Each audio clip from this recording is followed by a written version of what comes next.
the Bone Giant is finally released by Creative Assembly in conjunction with the whole big Skull for the Skull's Throne Steam sale that's going on with a ton of other Games Workshop games on sale. This is kind of their contribution to it. So we see now that the Bone Giant has entered the roster, and that is applicable to anyone who's purchased the Tomb Kings DLC. But who is the Bone Giant? Why is he only an undead and not a construct in the Total War Warhammer 2? And what's some lore behind him? Now, we've kind of gone over some of this lore already in our wide-sweeping, grander video on the Tomb Kings roster as a whole, but I'm going to isolate what we've already kind of talked about and just tell you guys the quick little lore blurb here from what is actually called the Necrolith Colossus in the tabletop, and not just the Bone Giant. The Bone Giant was, I think it was the 6th or 7th edition name of the Necrolith Colossus, and they changed the name. They just kept the same boring drab model. So let's just read this quick little lore blurb. It's not too long here. Then we're going to go into some unit testing, show off some how the Bone Giant performs against some units, and my kind of closing thoughts on things. So let's just jump in right here. Necrolith Colossus. Towering over the Tomb King's skeletal legions, mighty statues of venerated heroes and ancient kings stride to battle. These stone giants are the Necrolith Colossi, and none can stand against them. In ancient times, before the rise of Cetra and the founding of the mortuary cult, many were the legends of beings of immense stature that walked the land. According to half-forgotten inscriptions, these giant warriors were left by Nehekara's gods to stand watch over the lands, immortal sentinels who would guard their realms against evil demons. So it is thought that the most ancient of the Necrolith Colossi were created by the gods themselves. However, the ancient Nehekarans constructed the countless more, hewing their forms from mighty pillars of rock and carving them directly into the faces of cliffs and pyramids. Every necropolis in Nehekara is now watched over by at least one of these imposing figures. Outside the ancient cities, Necrolith Colossi stand as motionless sentries, guarding important valley entrances and gateways from rampaging monsters and enemy warbands for aeons at a time. Made to resemble immense heroes of old, Necrolith Colossi stand noble and proud. Their forms are covered in skulls, bones, and mortuary ornamentation. Indeed, such was Nehekara's obsession with death and immortality that some colossi have been carved to resemble giant skeletons. Breastplates, vambraces, and sometimes great crested helmets were hammered onto the stone bodies of these constructs, each lavishly decorated and engraved. As the skill of the priesthood grew, they turned their talents towards binding the souls of Nehekaran's foremost warriors into these vast statues, for who could face such a creation in battle? The incantations of summoning required were long and arduous, demanding the combined power of a score of lich priests. Such is the magic instilled into Necrolith Colossi that once spirits are bound within their mighty frames, they will never again need the incantations of lich priests to promote them into wakefulness. Necrolith Colossi will react immediately to the presence of unwelcome strangers and move to strike them down. Stirring from their vigil, they shake loose the sand and dust that has settled on their immense forms and stride relentlessly towards their intruders. A Necrolith Colossi is armed with traditional weapons and armor only on a massive scale, carrying vast bows or giant swords that stand taller than a troll. A Necrolith Colossus is a supremely powerful foe, and its weapons can carve through an armored knight and his barbed steed in a single stroke. In battle, Necrolith Colossi are terrifying to behold. The desert itself trembles at their passing, the impacts of their heavy footfalls sounding a mighty drumbeat that heralds impending doom. They are nigh impossible to stop, crushing the foes beneath their feet and sending dead and broken bodies flying in all directions. Pretty cool, right? Pretty damn cool about this Necrolith Colossi. Now let's jump into some really cool, quick unit testing, kind of a comparison of what they're like. So here we are here. We have 4 lovely Necrolith Colossi, or Bone Giants as they're called, arrayed before us. Pretty resplendent in their glory. Take a look at that. Look at that lovely little action they got going on. I'm a huge fan of them. Just because it looks so true to... Actually, they look better than the tabletop. The tabletop used a white skull for these, made them look very much like skeletons. These guys have a really nice, obsidian-looking statue, kind of a motif about them. I really enjoy the models, and all the Tomb King models are really, really cool. So I'm really kind of stoked on these guys. But let's kind of go into their stats, because while I am stoked on them on a lore standpoint and on like an actual statistics standpoint, a model standpoint, their stats are kind of a little wonky here. So they do AP, they are armored, they do cause terror. So that's kind of some cool things I got going for them. Now, outside of that, they don't have the best melee skills. Pretty low, actually, 30 and 25. And to be totally honest, in tabletop, they didn't have the best melee stats, but they had one special ability that meant if they caused a wound, basically if they hit a model, then they would keep attacking. So it was pretty cool, kind of like some sort of like rampaging mechanic. They have a pretty considerable armor strength of 400 with AP as well. You guys can see right here they do 300 AP in the melee, so it's pretty significant. They do magic damage, which is great, and then their missile damage is AP and anti-large. And 304 of that missile damage of the 545 is going to be AP and it's explosive. So you see, you're getting quite a bit of AP from them. I think in total, that's going to be what, 370 AP from just the missile damage and then the explosion alone. So you have quite a bit coming out. They are of course though just undead. They're not constructs, so it's just very weird. Meaning Realm of Souls doesn't work on them, and nor does the actual Necrotect. So for the most part, they're unhealable by an actual unit in the Tomb King's roster. You could use Invocation of Nehek from the Vampire Counts if you're doing a 2v2, but you wouldn't be able to heal them in your roster as normal. They also have Siege Attacker, which is very nice. They cause fear and terror, like I've said. But they have a really significant range. 350? That's not too shabby at all. And basically this is essentially their Bow of the Desert, which is an actual bow in the tabletop that shoots basically multiple wounds. So what we've done here is we've got some lovely Chosen for them to go up against. We'll have them kind of like we want to kind of take an average here. We don't want to take all of them and shoot at once, and we'll have this kind of go. So we'll have them all shoot at these Chosen, get an idea for how much damage they're going to do. Already shooting down range. I mean, they do a pretty significant amount of damage, AP bases, of course, because, well, they have such a huge AP damage pool. Yes. And I love the way they aim. Like, oh man, it's so cool. So you can see it's coming down range, doing quite a bit of splash damage, doing some damage here. This kind of gets a little mucked up because the splash damage might actually overlap into each other, but you can see a unit of Chosen is getting pretty well hurt. Let's fast forward this here. As this kind of just trudges down. And it depends. Like, I mean, one of the big things here is you've got one thing to consider is accuracy. So the accuracy of these bone giants is pretty good, but also sometimes not good. I mean, if you miss one of these shots, it's going to be a pretty significant drop in DPS. So Gobble King and I were testing this against a Warp Lightning Cannon, and the very first time he was saying, man, this is just not worth it at all. It's not hitting anything. I think we shot a total of 10 shots on it to actually kill it, and it missed like a good amount of them. Maybe it was actually a little more than 10. Now, we did a second test against another Warp Lightning Cannon, same thing, nothing different, and we hit almost all the shots and missed one. But the one that we did miss just still hit the crew. So the Bone Giant's reliability on its accuracy is so huge that if it misses a shot, it can make the unit completely fall apart. Or I mean, it can make the Bone Giant's effectiveness fall apart and very inefficient. Now, this is kind of a skewed test. I mean, how often are you going to have one unit of these guys charging all the way down range at these guys alone? You're not. I'm just trying to give you guys an idea for, how fast it's going to take these guys to get pretty much mulched up by the Bone Giant's range capabilities. Now, we see them all kind of shooting down range, and they're doing quite a bit of damage. Like, look at these guys; they're all in pain. Now, watch what happens when all of these Chosen get into close combat. And I'm not buffing anyone up here. I'm trying to keep it relatively, static. And they might have fled by now because there wouldn't be a lord by them. Well, hopefully. Now, you can see these are low health. There we go. Low health Chosen. And you can see the Bone Giants just are not performing. I mean, they've got 300 AP damage, and they're really not doing much. This one's kind of an outlier here now with the Lord kind of attacking it too, so that's kind of no fair, but they're disintegrating, they're crumbling. That's not good.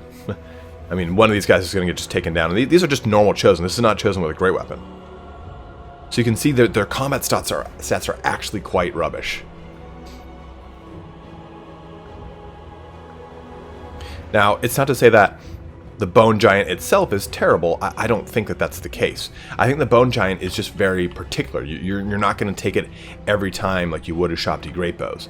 I think for the most part, you're gonna be taking your Bone Giant against larger creatures, against your mammoths and the such. Like if you want to use it to snipe out enemy artillery, it actually is very effective against that. If you wanted to snipe out enemy lords on dragons, don't count on it. So let's take a look at that. We'll take a high elf. We'll just kind of scrap all this action. Press that button. We'll just take a princess and some star dragons. We'll take 4 star dragons. You know what? I'll make a point. I'll take the sun dragon, the weakest of the 3. So this is just the sun dragon, and again, this is skewed because you are not going to have a dragon just charge down range at your Bone Giant. But I want to at least paint an idea for how a dragon, which unless it's stationary, is going to be. That was a stupid statement. Of course, if it's not stationary, it's going to be moving. But for the most part, on a battlefield, the dragon's not going to be is not going to be stationary unless the opponent doesn't micro it and just forgets about it. So let's take our Bone Giants, array them up here, start this battle. Actually pause this outright. So we'll attack that, we'll attack this, we'll attack that. Now, again, I realize how skewed this is, but it's also kind of cool to see, 4 huge dragons. Oh man, look at that. It's so cool. So, I mean, it's hitting them, and it's doing considerable amount of damage, but not a ton of damage. We'll wait for another volley here. So, the nice thing is that, these guys are a little bit slower than the other dragons.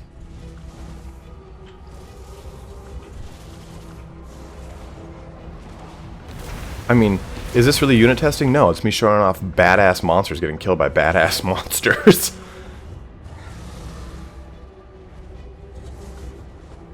I had done a unit test earlier with just a prince against one of these and just going balls out for it. Oh, this guy came off his unit. Oh, okay, good, never mind. Look at this, the old pincer move, the old dragon pincer move. So see what I mean there? We just got 3 misses, and every other hit so far had been on point. So 3 misses alone just completely curves our DPS. Let's see if this guy makes it. I don't think he can. I don't think that's trying to say he cannot. He's not like, he cannot see him to shoot him. Which is new. I've never seen that. Oh, it means he's getting shot. I'm stupid. There we go. So, I mean, gets him to about half health. And in a situation, too, like we said, you're not going to see your dragons going balls out for your Bone Giants. You're going to have the ability to kind of shoot them as they kind of fly to and from the battlefield, in and out of combat, so on and so forth. So, how realistic is that? Not very realistic, but again, I wanted to give you guys an idea of what the shooting strength is going to be like against, just say, a dragon. This is the weakest dragon, so it does do about half health damage. I mean, you could try to extrapolate that and say that the strongest dragon, it might even do like just a 4th health damage. You'll see, but hopefully this gives you guys like a pretty good idea of how these Bone Giants really perform against heavily armored elite units. I think that, in all honesty, they're very good at sniping those out. So if you wanted to take Bone Giants against, say, High Elves or say, Dark Elves, I don't think that would be a bad idea. I think that they would be really great against High Elves, Dark Elves, Warriors of Chaos with a heavy Chosen presence, stuff like that. But I just don't think that they're going to be great against a Horde army. You're better off taking Ushabti Greatbow. And we'll do one last little unit test here just to kind of reinforce that point. We'll take a look at some Ushabti Greatbow. So, Ushabti Greatbow are going to cost 2,200 for 2 against, let's just do Phoenix Guard. We haven't done Phoenix Guard. So we'll do 2 Ushabti Greatbow on 1 Phoenix Guard and 1 Bone Giant against the other Phoenix Guard. Now, I know that 1 Ushabti Greatbow is not going to match out against a Bone Giant. But for 2,200 points, you're going to see what the how comparable these two are, if at all. do that over there. Turn that off, and that. And again, they kind of stack up, so please bear with me, guys. We are dealing with AI and not another opponent, so typically with another opponent, they're not going to do this, where the arrows are going to rip into each other.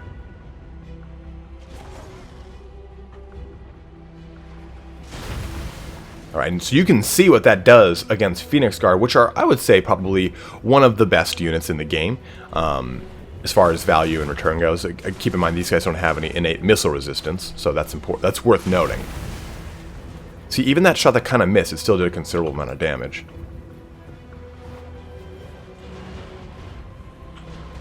And you can get a sense here that per volley, the Ushabti are going to do more damage because they're not so reliant on one single missile hitting. And you can see when they do hit, they like skewer through and they do just so much damage.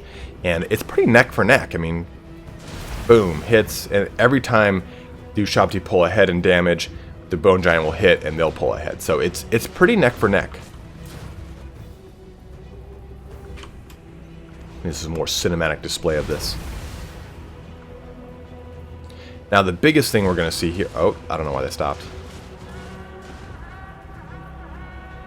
The biggest thing we're going to see here is... Obviously now, this is going to charge into combat. But with the Ushabti, they are fast enough that I can just do...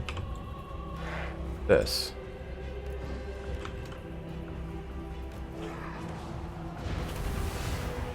Bone Giant, though, still hasn't knocked his unit out. But, I mean, consider if this thing was running into a front line. It would be just killed by that front line so quickly at this point.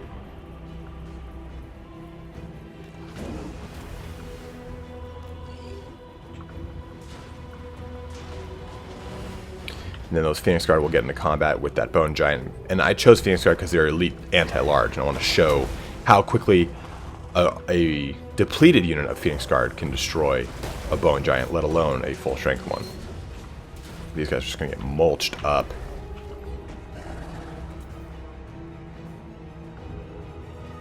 Well, this will kind of skew things, but still, you can see how the Bone Giant really does not fare well in melee combat at all. I mean, its 80 armor is pretty significant, but it just... Let me hover over this. Its 80 armor is pretty significant, but the fact is that its melee defense is so low that it has a chance of getting hit so often that its armor just really gets negated, especially against a unit with heavy AP. And I mean, you can see how depleted both those Phoenix Guard units are, which are still very strong. I mean, I'm not trying to cheat the Phoenix Guard, but I'm still saying that I think a unit of Spearmen could lock down a Bone Giant just as well as an elite unit can. So, at 1,600 points, that's kind of scary.